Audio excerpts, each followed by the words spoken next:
Good morning, my dear students. Welcome to Social Science class. Term 1, Class 8, Economics Lesson 1, Money, Savings and Investment. இன்று பொருளாதாரத்தில் முதல் பாடமாக இருக்கக்கூடியது பணம், சேமிப்பு மற்றும் முதலீடு. Dear students, today we are going to learn the important topic, nature of money, பணத்தின் தன்மை. பணத்தின் தன்மை. There has been a lot of controversy and confusion over the meaning and nature of money.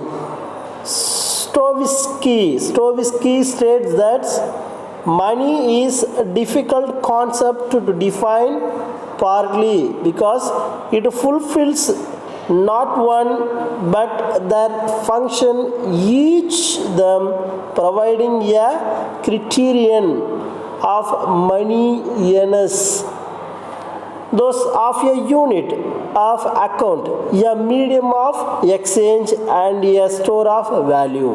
Dear students, there has been lot of controversy. So அந்த பணத்தின் பொருள் மற்றும் தன்மை குறித்து அதிகப்படியான சர்ச்சைகள் இருக்கிறது. கான்ட்ரவர்சி அப்படின்னு சொன்னால் many of the problems are சர்ச்சைகள் அப்படின்னு சொல்லுவோம். There has been lot of controversy, சர்ச்சைகள் இருக்கிறது. எதை பற்றி?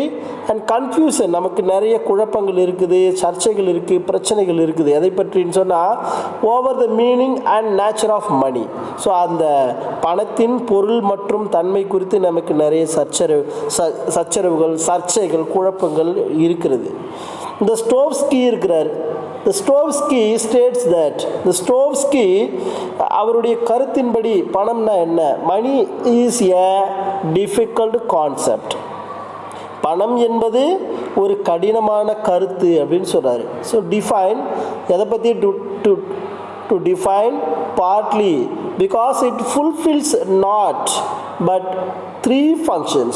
அதாவது என்னென்னா, பணத்தை நம்ம என்ன பண்ண முடியாது, ஒரு கடினமான பொருள்னு சொல்கிறாரு. அது மட்டும் கிடையாது, ஏன்னா அது வேறுபட்ட துறைகளில் ஒன்றல்ல 3 பணிகளை இது மேற்கொள்கிறது. Because it partly defines not one but 3 functions. அது 3 வழிகளில் செயல்படுகிறது. One, each of them providing a criterion of moneyness, thus a unit of account, a medium of exchange and a store of value. என்னென்ன அப்படின்னு சொன்னால், a unit of account அப்படின்னு சொல்கிறார். என்னென்ன sir unit of அக்கௌண்ட்னா? கணக்கீட்டின் அலகு. a medium of exchange, இது ஒரு மதிப்பின் அளவுகோல். a store of value, இது மதிப்பின் நிலைக்கலன் என்று இந்த பணத்தின் மதிப்பை 3 விதமான வழிகளில் இந்த ஸ்டோவ்ஸ்கி நமக்கு எக்ஸ்பிளைன் பண்ணுறார். So and then another one, John Hicks says that, அவர் என்ன சொல்கிறார் சார் பணத்தை பற்றி? Money is defined by its function. So அவர் என்ன சொல்கிறாரு சார்? ஜான் ஹிக்ஸ் கூற்றுப்படி பணம் அதன் பணிகளால் வரையறுக்கப்படுகிறது. Money is defined by its function, பணம் அதன் பணிகளால் வரையறை செய்யப்படுகிறது. ஸோ அதுவும் குறிப்பாக anything is money which is used as money. Money is what money does. அதாவது என்ன? பணத்தின் மதிப்பை அதனுடைய பணிகளால் வரையறுக்கப்படுகிறதுன்னு சொல்கிறார். அது மட்டும் இல்லை, ஸோ எதுவெல்லாம் பணமாக கருதப்படுகிறதோ அவை பணமாக பயன்படுத்தப்படுகிறது. எனிதிங் இஸ் மணி, எதுவெல்லாம் பணமாக இருக்கிறதோ இஸ் யூஸ்டு ஆஸ் மணி, அது பணமாக பயன்படுத்தப்படுகிறது. மணி இஸ் வாட் மணி டஸ், எதுவெல்லாம் பணமாக பயன்படுத்தப்படுகிறதோ அதுவெல்லாம் பணமாக பார்க்கப்படுகிறது. ஸோ அது மட்டும் கிடையாது, மணி இஸ் வாட் மணி டஸ், எதையெல்லாம் அவை செய்கிறதோ, எதையெல்லாம் அது குட்ஸ் அண்ட் சர்வீஸாக செய்தோ, அது குறிப்பாக சொல்லணும்னா எவையெல்லாம் செய்ய வல்லதோ அவையெல்லாம் பணமாக கருதப்படும் என்று சொல்கிறார். There are the functional definitions of money. அது பணத்தின் வரையறைகள் அனைத்தும் அதனுடைய செயல்பாட்டை பொறுத்து இருக்கிறது. Because they define money in terms of the function it performs. பணத்தின் வரையறைகள் அனைத்தும் அதனுடைய செயல்பாட்டை பொறுத்தே வரையறுக்கப்படுகிறது. குறிப்பாக சம் எக்கனாமிக்ஸ், சில பொருளாதார வல்லுநர்கள் என்ன சொல்கிறாங்க, define money is in legal term saying that anything which state declares as money is money. Such money possesses general acceptability and has the legal power to discharge debts. அதாவது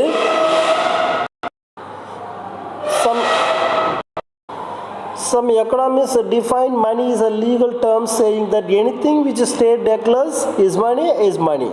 so ஒரு அரசு எதையெல்லாம் பணமாக அறிவிக்கிறதோ அதெல்லாம் பணமாக பார்க்கப்படுகிறது. சில வல்லுநர்கள் அப்படி தான் சொல்கிறாங்க, பணமாக பிரகடனம் செய்யப்படும் எவையும் பணமாக என்று அதை எடுத்துக்கொள்ள முடியும் அப்படின்னு சொல்கிறாங்க.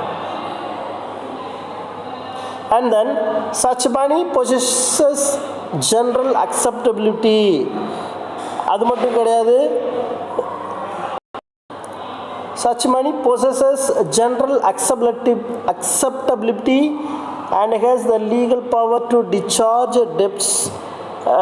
அது மட்டும் கிடையாது, பணம் எப்படி செயல்படுகிறது அப்படின்னு சொன்னால், பணத்தை சட்டப்பூர்வமாக சொற்களால் வரையறுக்கிறார்.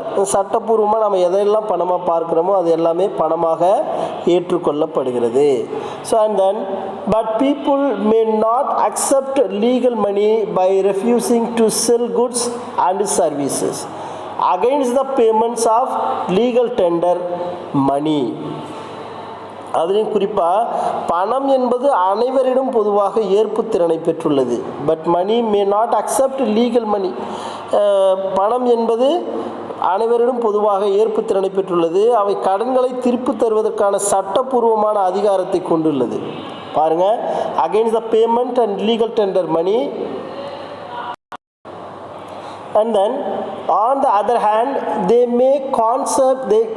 may accept some other things as money which are not legally defined as money in discharge of debts. This may circulate freely. People may not accept legal money, refusing to sell goods and services against the payments of legal tender money. இந்த மக்கள் இருக்கிறாங்க, எப்படிப்பட்டு செயல்படுகிறாங்க அப்படின்னு சொன்னால், சட்ட ரீதியான பணத்தை மக்கள் ஏற்றுக்கொள்ள மாட்டார்கள்.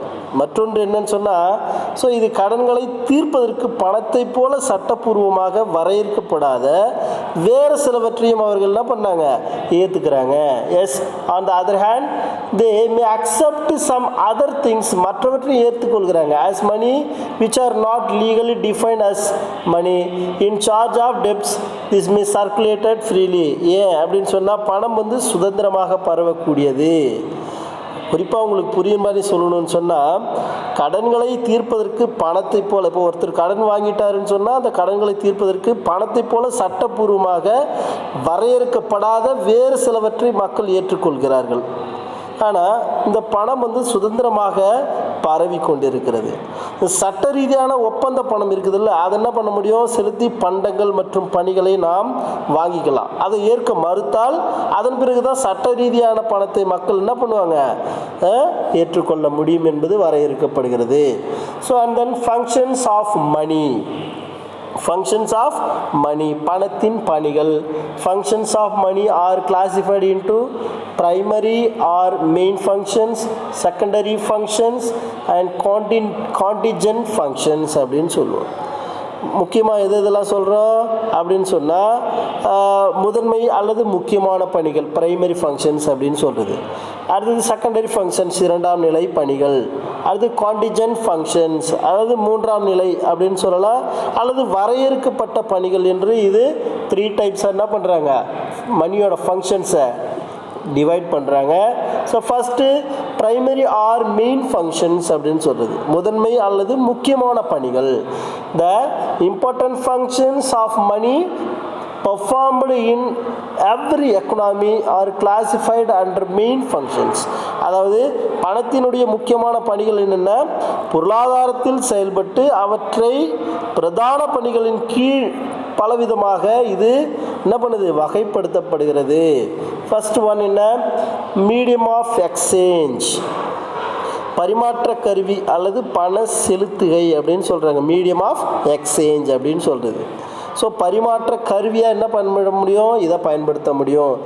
ஆர் மீன்ஸ் ஆஃப் பேமெண்ட் அப்படின்னு சொல்கிறாங்க, அல்லது பண செலுத்துகையாக இதை பயன்படுத்த முடியும்.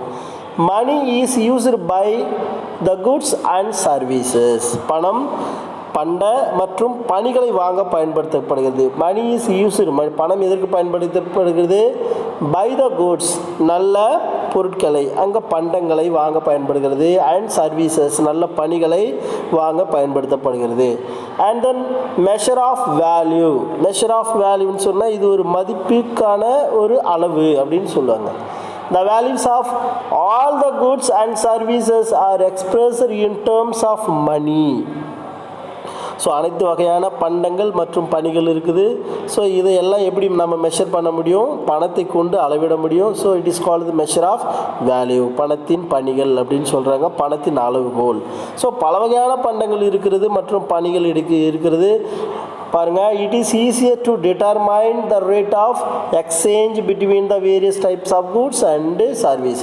பலவிதமான பண்டங்கள் இருக்குது, பலவிதமான பணிகள் இருக்குது மற்றும் அவற்றிற்கு இடையே இருக்கக்கூடிய நிறைய வேறுபாடுகள் இருக்கிறது. இதையெல்லாம் களைவதற்கு ஒரு சிறந்த கருவி இந்த மணி. ஸோ இதை மதிப்பின் அளவுகோலா, விச் மீன்ஸ் மெஷர் ஆஃப் வேல்யூவாக நம்ம பார்க்க முடியும்.